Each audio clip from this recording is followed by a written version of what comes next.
Okay, so good morning.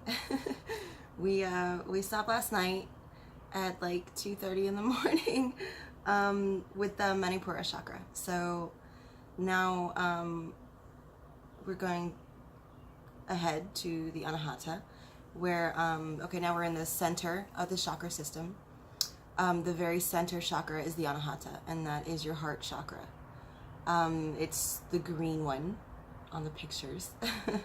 Love energy is the green energy. It's the middle of the light spectrum. It is harmony and balance. It is beauty and appreciation of beauty and acceptance of your connection with all things, and that all things are a reflection of yourself in some way. So because we're all made of live energy, and because the live energy is fundamentally the same in everything, when you can make the mental connection that the association that what you're looking at or what you're feeling or what you're seeing or what you're tasting or what you're stuck behind traffic in is just another variation of yourself having its own independent interaction with reality that it creates, you can accept the beauty in that and your connection to it. And the Anahata energies are all about beauty and balance and acceptance of connection, and then that leads to the healing. Like, people go to churches and such, and they have, hands laid on them for healing purposes, and it's essentially the pastor or the deacons or whoever, they come and they put their hands on the person and they make the physical connection of energy, and then they input all of their love and appreciation and connection energies into that person. They just project it from themselves into that person. And that the intentions of this energy is healing. So that's the energy that the receiver receives, is healing energy. So it all comes from the heart chakra.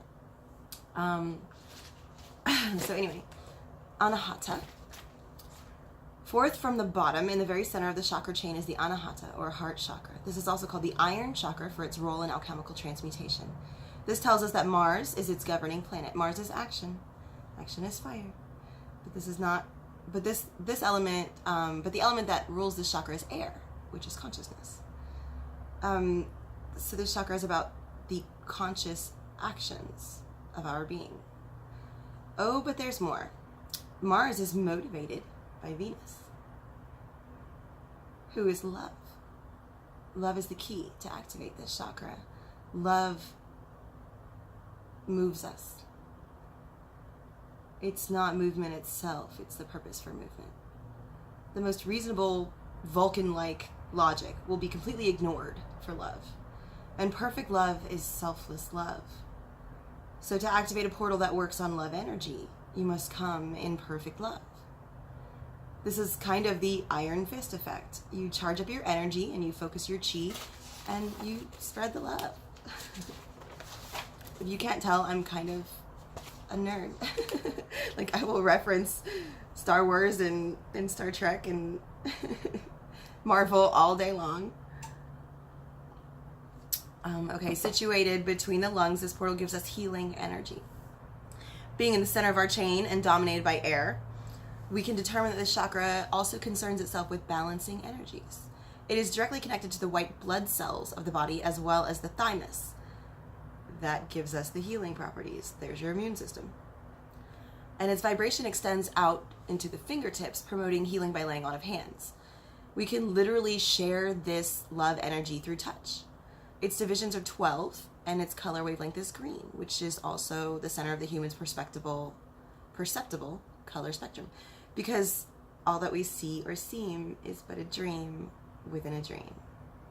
That's Shakespeare defining the principle of mentalism. But anyway, so the Anahata chakra is the air dominant chakra. And it's called the iron chakra because iron is the label for conjunction in the alchemical transmutation process We'll get to that eventually at some point. But these are the basic things you need to understand before that. Iron is Mars, and iron is masculine energy, and air is a masculine energy. So love is meant to be active. It's meant to be shared. It's meant to be something that we transfer, an energy transfer that we constantly move, you know, like that's what love is. It's not something we find or that we locate or we dig up or that we create. It's already there. It's just something that we are. And our purpose in having so much of it is to share it. Love is like, it's one of those things, you know, like forgiveness. You know, you can't get it until you give it. You've got to give it first.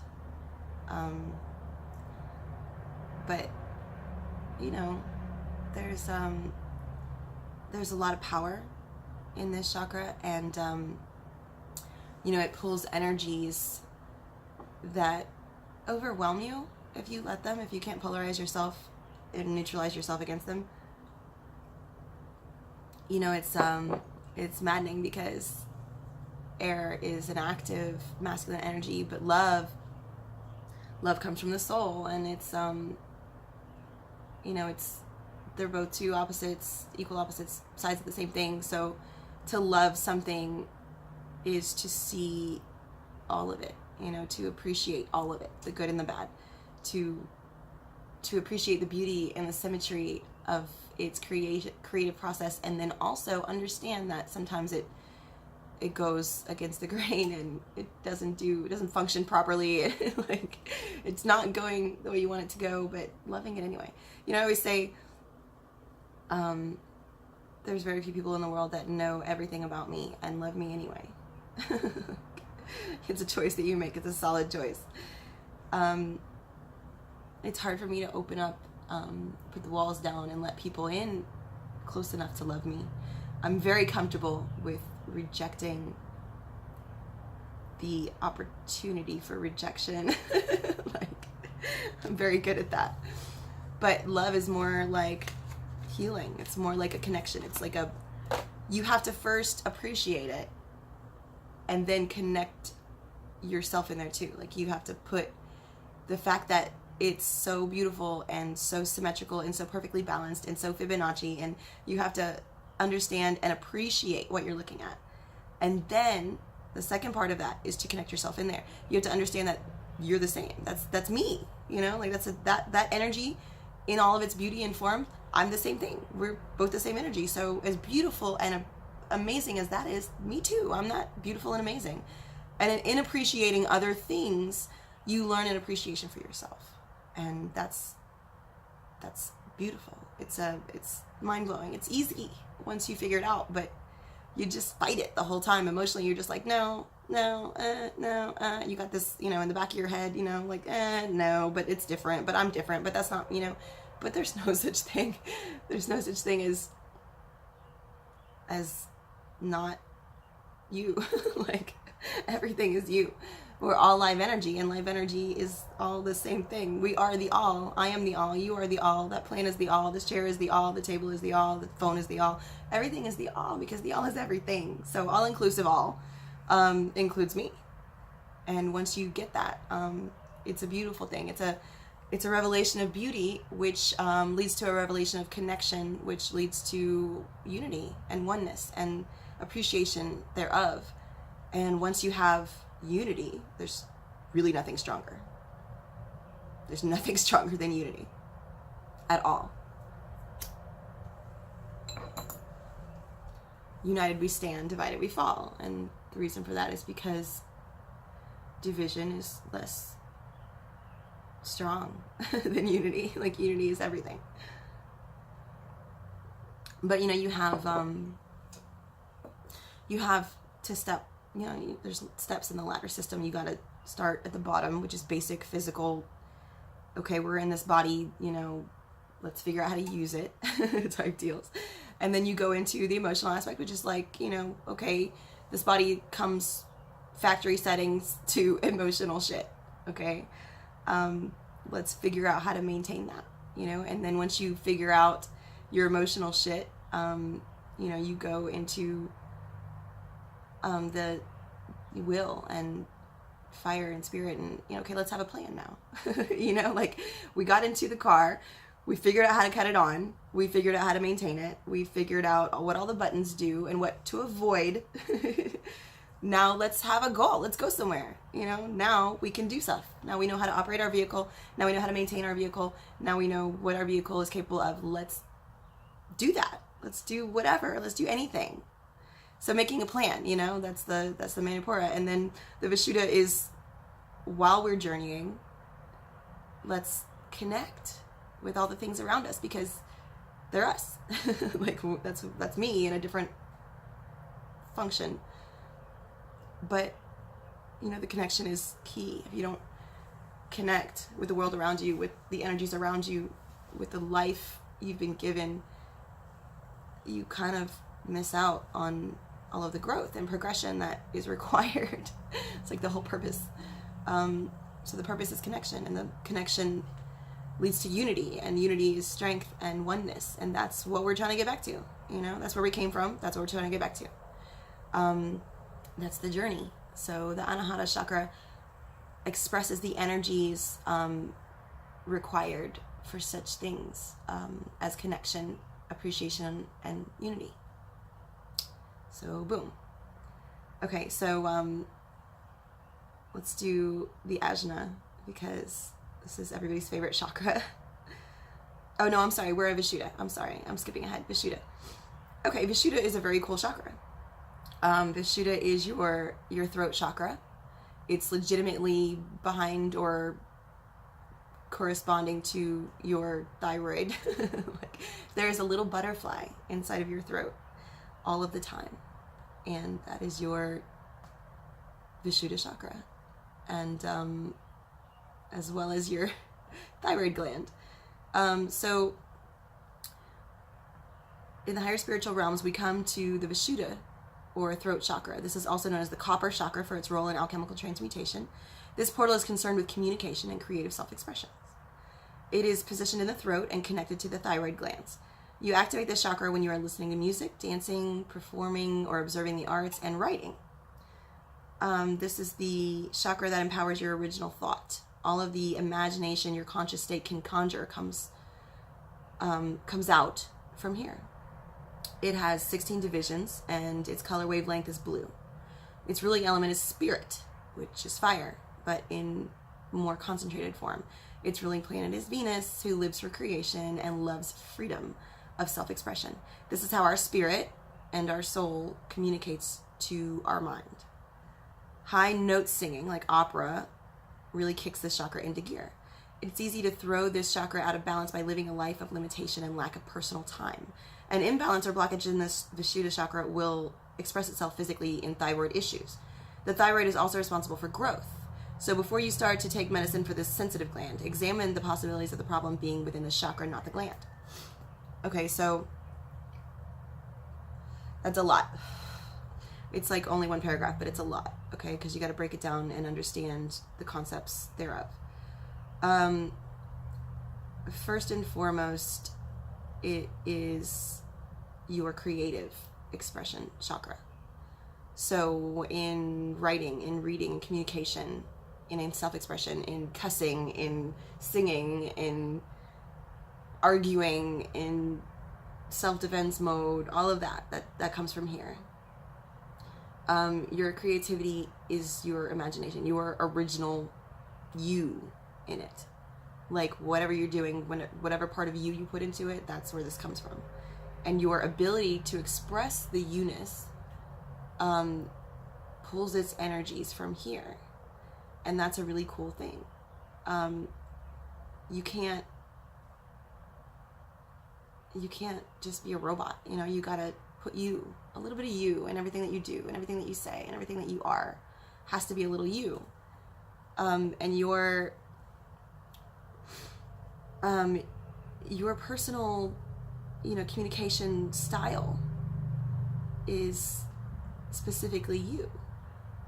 So like, you alter your communication style depending on who you're talking to. Right now, I'm talking to a random anybody. I'm saying? Like, I'm talking to a broad audience at this point. So this is me. This is how I talk. This is you. We're having coffee talk right now. We're sitting at my kitchen table, having coffee, smoking a cigarette, because my kids are on spring break and they're not here, and otherwise I wouldn't smoke in the house. But, this is the me in it.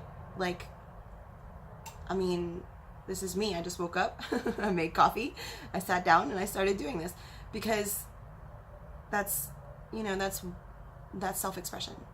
And when you get mad and you cuss, or when you're having road rage and you're, honking the horn, and these are also forms of self-expression.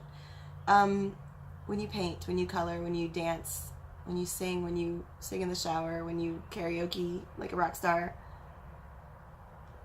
these are all Vishuddha chakra energies that you utilize every day without knowing. When you have an imbalance in this chakra, it's because you're limited in some way with your self-expression. And then you develop hypothyroidism or parathyroid issues, and then your doctor says, oh, it's your thyroid, we should just take out your parathyroids. Excuse me? No. Like, I'm good. Let's not take that out. I feel like that's there on purpose. Like, and it's such a crucial gland. Like, let's not take that out. Let's fix it first. I mean, you know what I'm saying? Like, they don't understand this. They don't get, that not everything is a physical problem. Like, sometimes it's a metaphysical problem, beyond physical. So, but when you have blockages or imbalances in your chakra system, it expresses itself in a physical manner. So that's, it's kind of like your body letting you know. It's like an alarm clock, like, hey, bitch, you need to journal more because, you're having thyroid issues. But it's, legitimately just a warning system. Hey, systems are failing, fix it. But, okay, so yeah. Ajna chakra. Okay, so the ajna is like super clutch. Sorry, like the camera's like falling. Okay, ajna is the third eye. You hear people talk about the third eye and the third eye chakra, and I want to open my third eye and connectivity through the third eye. And what is the third eye? I'm going to tell you right now. The ajna chakra.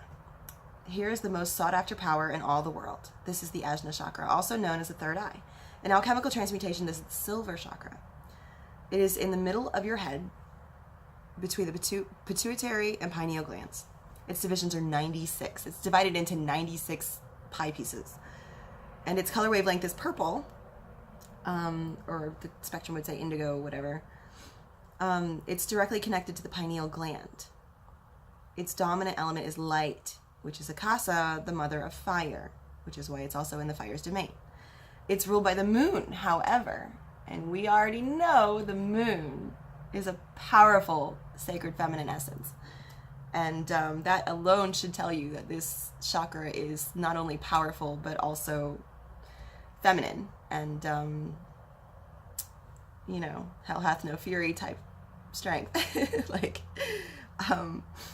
the moon is a beast. She's rough, but on purpose. That tells us that this is an emotionally driven power. This is a trip only the soul can take. This is the rainbow bridge of the Nordic traditions. This is the doorway to the Egyptian land of the dead. This is the river Styx of the Greeks. This is the fountain of youth, or, this is part of the fountain of youth of the Spaniards that they sought so vigorously. This is the Christian's holy grail. This is why we can see in our dreams while our eyes are closed. You forget that sight with your eyeballs is a physical sense. But when you close your eyeballs and you can picture imagination, that in and of itself is a third eye sense. That's the Ajna chakra at work. You're welcome. Now you know it's there. So what are you going to do with it? This portal is why we have this so-called 90% of our brain that we no longer use. We use the majority of our brain, just not all at once. But to use more of it, while you're utilizing the Ajna chakra in dream state than you do consciously. It is our connection to the higher realms. other dimensions, and all energies in creation. We've not lost it, it's just been deactivated. The capacities for its functioning are still there. There are some plants which can give you a partial experience with it. There are some synthetic chemicals which can do somewhat the same, but I definitely would not recommend cheating the system that way. Like that's cheating. Like, people are like, oh, you should take this trip and you should, take this drug and drink this plant juice and it'll take you on a spiritual journey and you'll find yourself and it's glorious and wonderful, and they're all cheating the system. Like it's not untrue. There are some plants that can take you there through the third eye to see the other side. But if you're not ready, don't do it. And you'll know you're ready because it'll activate on its own. It's a step-by-step process to full activation of the third eye. Like, it's active right now, but it's not like fully active. Like, to fully activate your third eye, it's a process. You got to start at the bottom and work your way up. You can't just jump in because you ate a plant or smoked a whatever. I don't know how people do that. I've never done that, but I feel like that's cheating. The third eye will take you places you're not currently ready to go. And this is called a bad trip. When you are ready, the ajna will activate on its own. So so you start at the bottom, the Muladhara, in infancy, and then you go to the Svadhisthana and you figure out the emotional state, and then you go to the Manipura and you have a plan, and then you go to the Anahata and you make the connection with yourself and all life, and then you go to the Vishuddha and you express this connection and you communicate and you share like we're doing now, and you shine light. And when you're ready, the ajna activates on its own. You do that willingly and unwillingly because you've gone through the steps.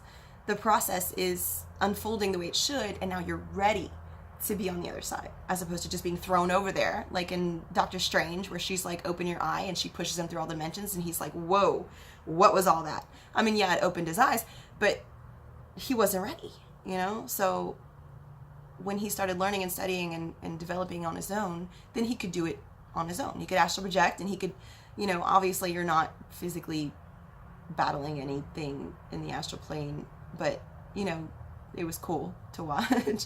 But you know what I'm saying? Like, when you're ready, you'll be able to do it on your own. Nobody should push you through there. It's not like he wasn't ready, and he was like freaking out. There's hands all over me. What just happened? And where am I? And what's the Star Mamu? And what just happened in my life? His whole world got turned upside down, and that's what we call a bad trip. Like, he woke up on the floor looking dumb because he wasn't ready. He wasn't ready. Thank you, Kevin Hart. But so yeah, no, the Ajna chakra is the third eye, and it's a process. It's the alchemical transmutation process of opening your third eye chakra, which gives you immense power if you're the one that did it. You don't have that immense power if you're just shoved into it. So don't trip. Don't trip to get there, because you'll get there. You have to earn it. Like everything else in life, it must be earned. Okay, so the last chakra is the Sahasrara, and that's at the top, the crown. Sahasrara. At the top of the chain of power of portals is the Sahasrara, or crown chakra. This is the gold chakra of alchemical transmutation. Its color wavelength is violet before activation, and then rainbow afterward. It has 972 divisions. 972 divisions is what the Sanskrit notes taught. It's directly connected to the pituitary gland. The pituitary gland, in connection with the pineal gland, once you activate them both, that's the fountain of youth. It releases viaticum, which is essentially a chemical hormone that your body produces naturally, like all your other hormones, that literally provides all of the nutrients the body needs without making any waste. So there's no like expelling leftover viaticum, it fills the body and its nutrients that the body needs without actually producing waste. So that's the fountain of youth. It sustains you without food or water or earthly material at all. And that's kind of the goal, is to get to that point. The Atlanteans had use of their third eye and an open Sahasrara chakra, I imagine, and that's why they lived hundreds and hundreds of years, because of this. And we have it too, and we could do that. We can do all of that. Everything that the Atlanteans did, we can do that. And that's kind of what Thoth was saying. Like, you are not beyond this level. You just haven't got there yet. And you'll never get there unless you know this stuff. And that's why he wrote it down and made sure it was in tablets that were invincible. So nobody could demolish it, because I imagine he foresaw the growing process and how we all, you know, have to go through the ages, you know, the golden age, the silver age, the bronze age, the iron age, you know, light and dark. Everything has to, you know, the dark age was imminent. It was coming. When you have ignorance in this mass proportions, like, bad is always going to happen. There's nothing more dangerous than large amounts of ignorance. In union, you know, unity is the strongest thing ever. So when you get a bunch of ignorant people together, that's a strong, powerful ignorance. But likewise, you know, when you get a bunch of light bringers together, that's a strong, powerful light. And that's kind of our goal, is to balance out the dark ages with our age of light. Thank you. And you're welcome at the same time. But that's going to be, you know, the next generation and their kids, you know, my kids and my kids' kids, that's going to be them. They're going to bring forth the light, and we're going to help them get there. So that's what this is. Anyway, that concludes chapter 4 of my book, A Beginner's Guide to the Mystery Sciences. So the second book is an intermediate's guide, and it's all about know thyself, and that's what I'm working on now. So I finished the first book. I wrote it 3 times and edited it, and I'm editing it again with these videos to sort of like figure out what I left out or what I need to elaborate on, or how people understand it, because, you know, I started writing the books for my kids, and you know, my son and I talked about it, and we talk about everything because we're besties, and I value his opinion because he knows me better than anybody in the whole world, and he loves me anyway. But he's me, you know, so it's like having this conversation. You know, when I watch these videos that I make, and I'm like, oh, it's like having coffee talk with me. But I laugh at myself because I'm silly and goofy and ridiculous and, you know, whatever. But anyway, so I talk with my son about it, and he's like, you know, isn't it selfish to keep this knowledge to ourselves? And I was like, yes. And he was like, so you should publish it and let everybody have access to it. And I was like, okay. You know, it makes sense, and I value his opinion. And, you know, it's light. Light is meant to shine.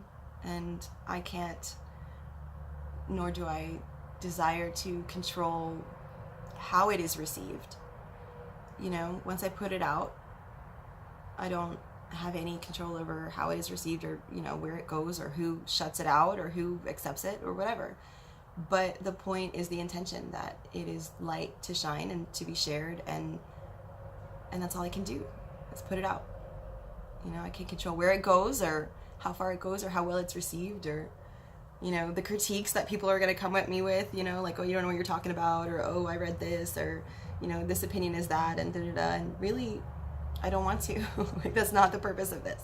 The purpose of this is to share knowledge, and I wanted to share with my kids, and my kids were like, you know, my son was like, share with everyone. So my goal is to have the 3-book series, you know, so that you can have the levels, you know, beginner's guide, intermediate's guide, the adept's guide. And my goal is to publish them in softback so that I can have them in like prison libraries. That's my goal. So people that have the time to do the studying and the desire to expand their spiritual process have more than just, you know, the church people that come as options for spirituality. But then also, you know, this is light, and light needs to shine in the darkness. And I really can't think of a darker place than prison. Not that I've ever been, but, you know, these people are in need of light, and I have extra light, so here you go. It's yours. But anyway, so thus concludes chapter 4. When I come back, I imagine it'll be chapter 5, which is Kabbalah, the Tree of Life, and exciting, very exciting stuff. But you need to know the fundamentals of natural law and of the elements of spirit and of the chakra system to fully understand Kabbalah. And I know I got into a little bit of it as I was explaining the other stuff, but to fully explain Kabbalah and the Tree of Life. That's exciting. So yeah, enjoy.